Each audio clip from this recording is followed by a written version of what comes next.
स्वारसादयो ओम सिद्धार्थेशाय नमः ओम अमरनाथाय नमः द्वाराद्रभूमौ ओम सत्याय नमः तोरणस्तम्भमूलयो ओम जयाय नमः ओम विजयाय नमः तोरणोपरिचक्रहृदयमध्ये भक्तिदाय नमः विद्यभ्यस्य अष्टमद्वारस्थितमानतोरणप्रजगम्भादिदेवताः सुप्रीताः सुप्रसन्नाः वरदा भवन्तु कामवेदमरणं भवन्तः कुर्वन्तु विजयविधं प्राप्य ओम शन्नो नायानि तये कृणाः विरामे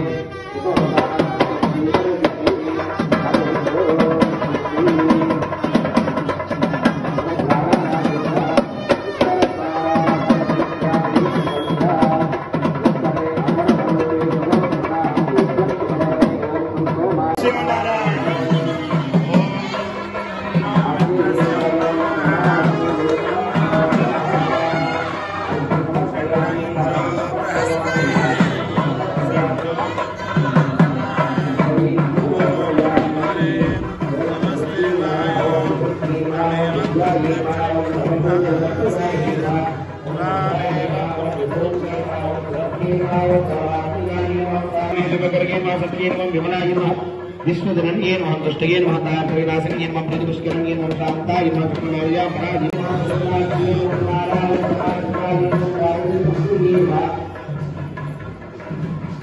ओम समर्पयामि गुरुराज्ञापयामि दीपं संकल्पयामि गुरुनिकातमशुद्ध आचमनीयं समर्पयामि नैवेद्यं समर्पयामि अनया ज्ञानवादाय अष्टशक्तिधरण महालक्ष्मी श्रीयता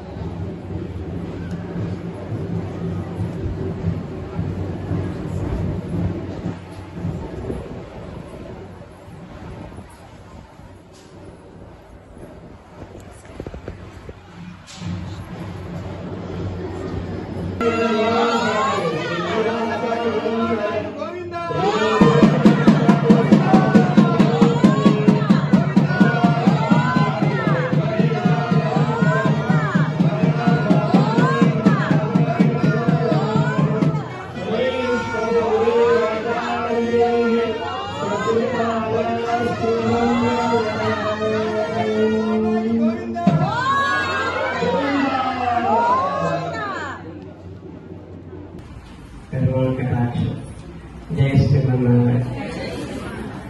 ओम अस्मद्भ्यो नमः। दयापात्रं देवत्याभिगुणानां श्रीप्रवणं वन्दे प्रसुलोचनः। वर्णबिन्दुलक्षोभ्यः सर्वभागीश्वरेश्वरः। मुदकुन्दः पर्जन्यः पावनो निरः। नभस्सवतस्थितः शत्रुजिच्छत्रुतापनः।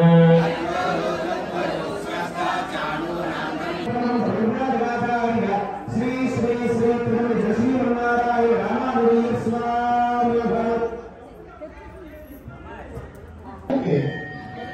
अला భూలోకంలో కొన్ని విశేషాలు ఒకటి మాత్రం పైన పైముఖంలో ఉంటుంది. అలా 108 దివ్యదేశంలో ఉండేటువంటి మూర్తులకి ఇది చాలా మందికి తెలియదు. అది మన ఆలయాల పేరు కూడా తెలియదు. కాబట్టి అవన్నీ మన సంప్రదాయానికి సంబంధించినటువంటి గొప్పమైనటువంటి మూలాలు. వాటి గురించి అందరికీ తెలియాలి. ఆయా దివ్యదేశాల్లో ఉండేటువంటి మూర్తుల యొక్క అనుగ్రహం ప్రతి ఒక్కరికి కలగాలి అనేటువంటి గొప్ప సత్సంకల్పంతో శ్రీమాన్ డాక్టర్ గంగాధర స్వామి గారు ఆ 108 దివ్యదేశంలో ఉండేటువంటి ఆ పట్టణాన్ని అందరికీ కూడా అందజేసి ఇది కూడా బ్రహ్మోత్సవం అనుగ్రహం ఏంటి అంటే ఇంతమందిలో ఎవరికి ఏ దివ్యదేశం వస్తుందా అనేటటువంటి మీకు ఆ భగవంతుడు ఇచ్చేటువంటి అనుగ్రహం. ఇప్పుడు 108 దివ్యదేశంలో ఉండేటువంటి 5 పట్టాలు ఆ పట్టాలు మీ అందరి దగ్గరికి వస్తాయి. ఒకరికి శ్రీరంగం రావచ్చు, ఒకరికి వెలిగుంటూరు రావచ్చు, ఒకరికి తిరువల్లూరు రావచ్చు, ఒకరికి తిరువిజనే రావచ్చు, ఒకరికి తెలుగులో రావచ్చు. ఇలా ఆయా ఆయా దివ్య దేశాల్లో ఉండేటువంటి మూర్తులు కనుక రామాంధ్ర సహస్రానికి విగ్రహాన్ని మన యొక్క స్థవనామూర్తి స్థాపనకి రెడీ చూస్తే ఆ రామాంధ్ర విగ్రహం చుట్టి 105 దివ్య దేశాలు ఆయా తీసుకొని ఒక అసిస్టెంట్ ఒక ఉత్తరగారిని తీసుకొని ఒక చిన్న వ్యాన్ తీసుకొని 6 నెలలు ప్రయాణం చేశాం. ఒక్కొక్క దివ్య దేశంలో ఒక రాత్రి పడుకున్నాం. ఆ దివ్య దేశ పరిమాణం సేవించాం. ఆ విధంగా మాకు 6 మాసాలు పట్టింది. 6 నెలలు పూర్తి చేసుకొని మళ్ళీ క్షేమంగా చిన్న స్వామి ఆశ్రమాన్ని పెట్టి స్వామిని సేవించుకున్నాం. ఆ విధంగా మనకు 108 దివ్య దేశాలు. మనం చూడగలిగేది 106 మాత్రమే. 107 108 మన జీవితం అయిన తర్వాత ఈ 106 సేవిస్తే ఆ పైన వెళ్ళిన తర్వాత అక్కడ మన పరమపదం పాలగండి స్వామి సేవించుకునే భాగ్యాన్ని కల్పిస్తాడు. 106 దివ్య దేశాలు 105 మాత్రమే మన భారత